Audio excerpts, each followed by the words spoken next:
నమస్తే. Welcome to great Andhra. మనతో పాటు ఉన్నారు సీనియర్ పొలిటికల్ అనలిస్ట్ డిఆర్ మహర్షి గారు. నమస్తే సార్. నమస్తే అమ్మా. సార్, జగన్ గారు రేపు గుంటూరు పర్యటనకి వెళ్ళబోతున్నారు. అక్కడ కార్యకర్తల్ని, నాయకుల్ని, అలాగే అంబటి ఏ గారి నివాసానికి మొత్తానికి ఆయన అయితే కలుస్తారు. అది నివాసంలోనే, ఇంకెక్కడన్నా కావచ్చు. జోగి రమేష్ గారిని. సో వీళ్ళందరినీ కలిసి పరామర్శించి మాట్లాడడము ఇవన్నీ జరుగుతాయి.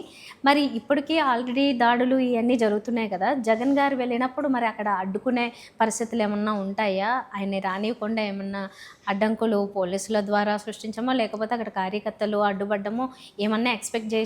సరే, ఇవన్నీ లేదు, ఆయన వెళ్ళారు అనుకుందాం. ఏ విషయంగా ఆయన ఏం మాట్లాడబోతున్నారు, ఏం జరుగుతుంది? జగన్ గారు వస్తే జనం వస్తారు. జనం వస్తే కూటమి ప్రభుత్వానికి ఇష్టం ఉండదు. చంద్రబాబు నాయుడు గారు, లోకేష్ గారు లేదా పవన్ కళ్యాణ్ గారు వీళ్ళకి నచ్చదు. ఆ జనం అతి ఉత్సాహంతో గట్టిగా అరవడము, కేకలు పెట్టడము ఏదో చేస్తారు. ఇప్పుడు మధ్యలో పోలీసులకు వచ్చింది సమస్య. మొన్నంతా కూడా వాళ్ళు నిందలు మోశారు. గంటల తరబడి దాడులు జరుగుతూ ఉంటే, కర్రలు రాడ్లతో అటాక్ చేస్తూ ఉంటే ఏమీ పట్టించుకోకుండా ఉన్నారు, సీరియస్గా యాక్షన్ తీసుకోలేదు అని నిందలు మోశారు. అది నిజమే కూడా, ఎందుకంటే వీడియోలే ఉన్నాయి. వాళ్ళు ఏం పట్టించుకోలేదు, ఊరికే ఇట్లు అంటున్నారు. ఇప్పుడు రేపు జగన్ గారు వస్తే వీళ్ళు ఏం చేస్తారు?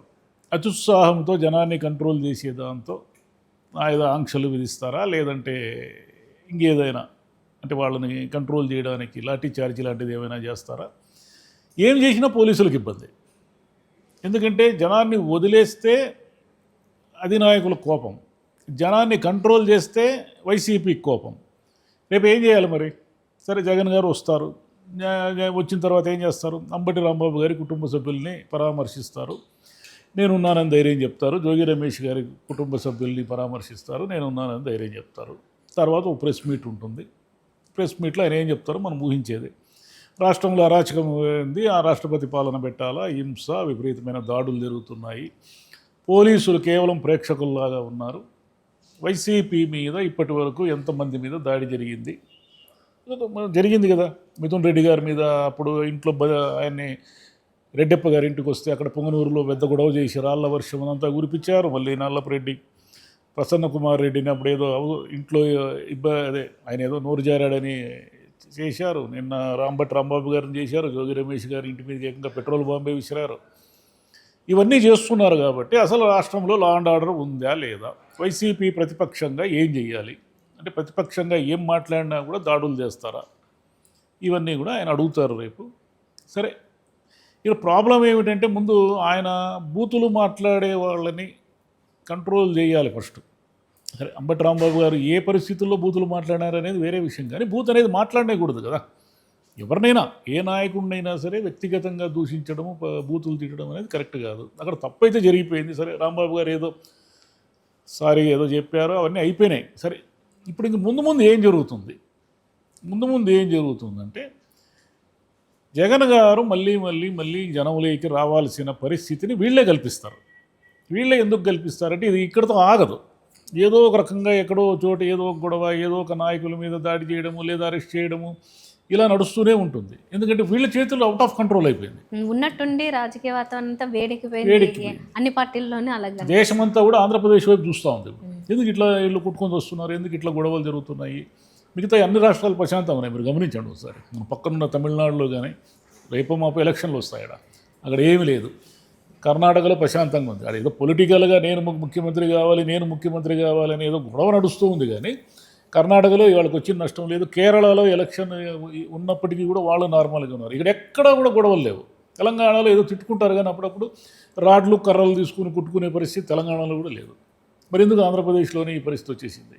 అందుకు అంత ఎమోషనల్ ఎందుకు? ఇట్లా లా అండ్ ఆర్డర్ని మీరు కంట్రోల్ చేయలేనటువంటి ఒక విచిత్రమైన సిచ్యువేషన్ పోలీసులకు ఎందుకు కల్పిస్తున్నారు? పోలీసులు ఏం చేస్తారు? పోలీసులు చేతులు కట్టేస్తే గమ్మునుంటారు, వదిలేస్తే మామూలు వాళ్ళు ఏం చేయాలో అది చేస్తారు. పోలీసులు చూస్తూ దాడులకు వాళ్ళు ఏం పురికొల్పరు కదా. కేవలం వాళ్ళు ప్రేక్షకులుగా ఉండడానికి కారణం ఏమంటే, పైనుంచి వచ్చిన ఆదేశాల ప్రకారం వాళ్ళు అలా బిహేవ్ చేయాల్సి వస్తుంది. రేపు జగన్ గారు వస్తే జనం వస్తారు, గుంటూరు అంతా నిండిపోతుంది. మామూలుగా ఆయన ఏదో పల్లెటూరుకు పోయినా జనం వస్తారు, గుంటూరుకు వస్తే జనం రారా? ఖచ్చితంగా కొన్ని వేల మంది వస్తారు.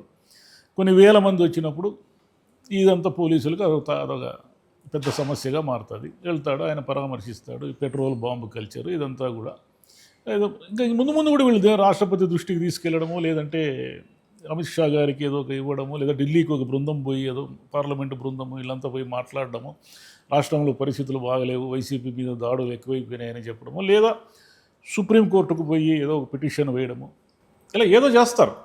దీన్ని ఎక్కడితో వదిలిపెట్టరు. అది ఓకే, అది మాట్లాడడము లేకపోతే అలాంటి ఏమన్నా విన్నవించుకోవడం అంటే ఇలా చేస్తున్నారని వాళ్ళ మీద కంప్లైంట్ చేయడం ఇది ఓకే. వీళ్ళు ఏమంటారంటే ఒకవేళ కనుక జగన్ గారు వార్నింగ్ ఇచ్చారనుకోండి అది పెద్ద హైలైట్ చేస్తారు మళ్ళీ. అంటే అదే కదా జరిగింది ఇంతకుముందు. ఆయన వార్నింగ్ ఇస్తారు.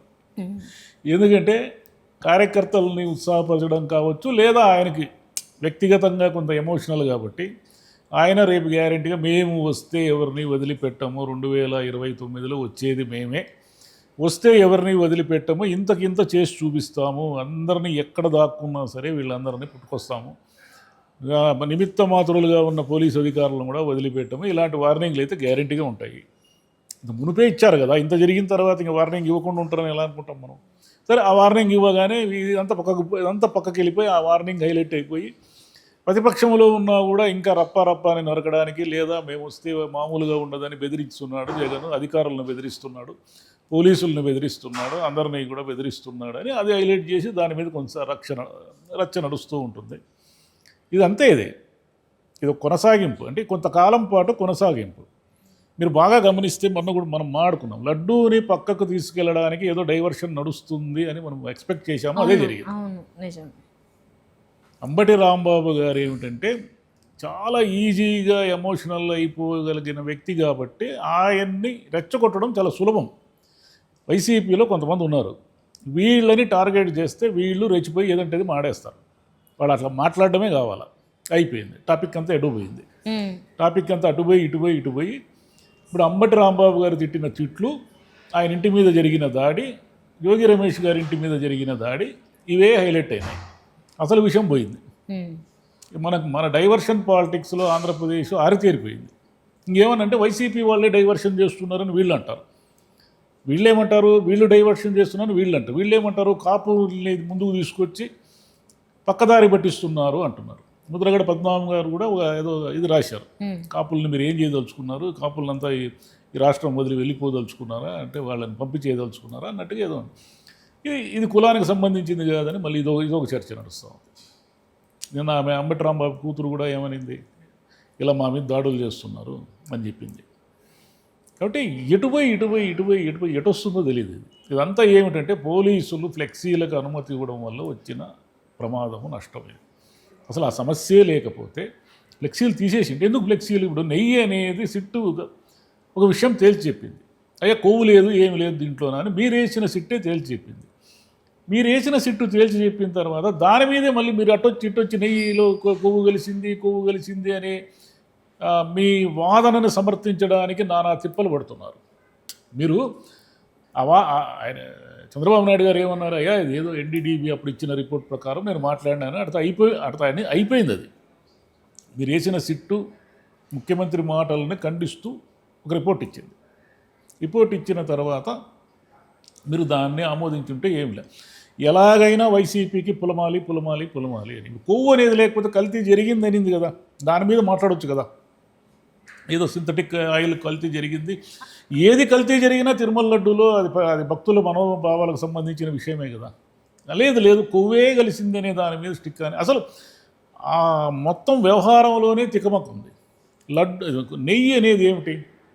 అది ఒక ఫుడ్ ప్రోడక్ట్ ఏది కూడా దానికి ఒక లిమిటెడ్ టైం ఉంటుంది. ఆ టైంలో వాడేయాలి, వాడేయకపోతే చెడిపోతుంది.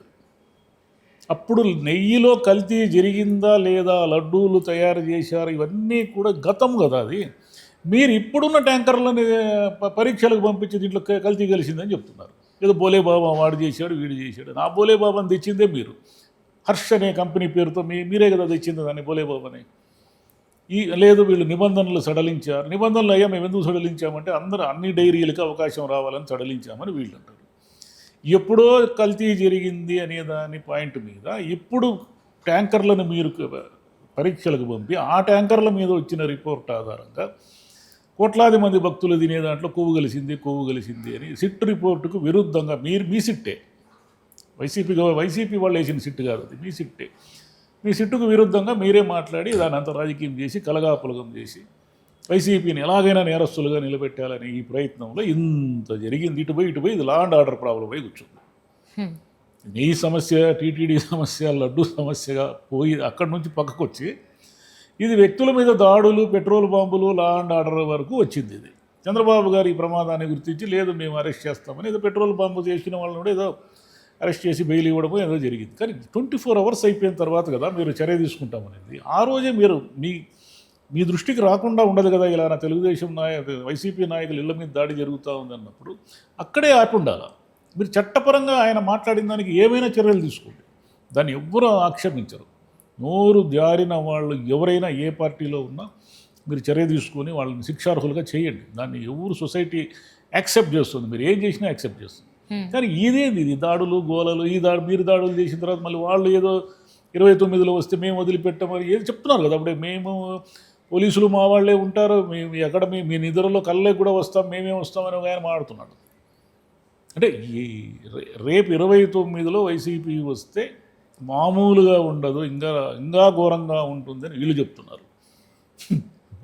వీళ్ళు రాష్ట్రాన్ని అభివృద్ధి చేసే దిశగా మాట్లాడండి అంటే దాన్ని ఎంతసేపు మిమ్మల్ని మేము కొడతాం, మా జోలికి వస్తే మిమ్మల్ని కొడతాం, మీ జోలికి వస్తే మమ్మల్ని కొడతాం, మేము తిడతాం, మీరు తిడతాం అనుకుంటున్నాం. ఫస్ట్ పైన నాయకులు వాళ్ళకి ఇలాంటి అవకాశాలు ఇవ్వకుండా ఉంటే ఈ కింద చేసే ఇలాంటి పనులు, ఇప్పుడు పెట్రోల్ బాంబు వేసే ధైర్యం సాహసం ఎందుకు చేశారు వాళ్ళు? వీళ్ళు ఇచ్చే నాయకులు ఎవరో ఒకరు దాన్ని ఆపి ఉండాలి కదా.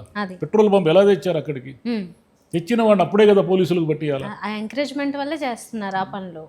అవును, ఆ పెట్రోల్ బాంబు విసిరిన వాళ్ళు, ఆ దొమ్మిలో పాల్గొన్న వాళ్ళు అందరూ కూడా టార్గెట్ అవుతారు. రేపు వీడియోలు ఉంటాయి కదా, ఎవరు ఏది పగలగొట్టారు, ఏం చేశారని వీడియోలు ఉంటాయి. రేపు ఒకవేళ 29లో వైసీపీ వస్తే వాళ్ళందరినీ టార్గెట్ చేస్తుంది. నాయకులు బాగానే ఉంటారు, ఈ కార్యకర్తలు ఎమోషనల్గా పోయి కోర్టులు చుట్టూ, వీళ్ళ దగ్గర లాయర్ ఫీజులు కూడా డబ్బులు ఉండవు.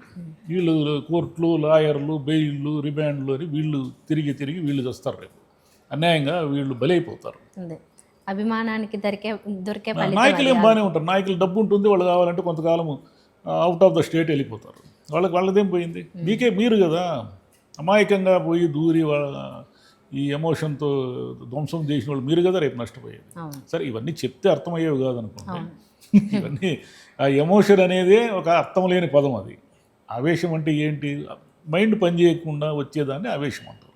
ఇంకా ఆవేశాన్ని నువ్వు కంట్రోల్ చేసుకొని చెప్పడం కూడా అమాయకత్వమే. Right sir, thank you.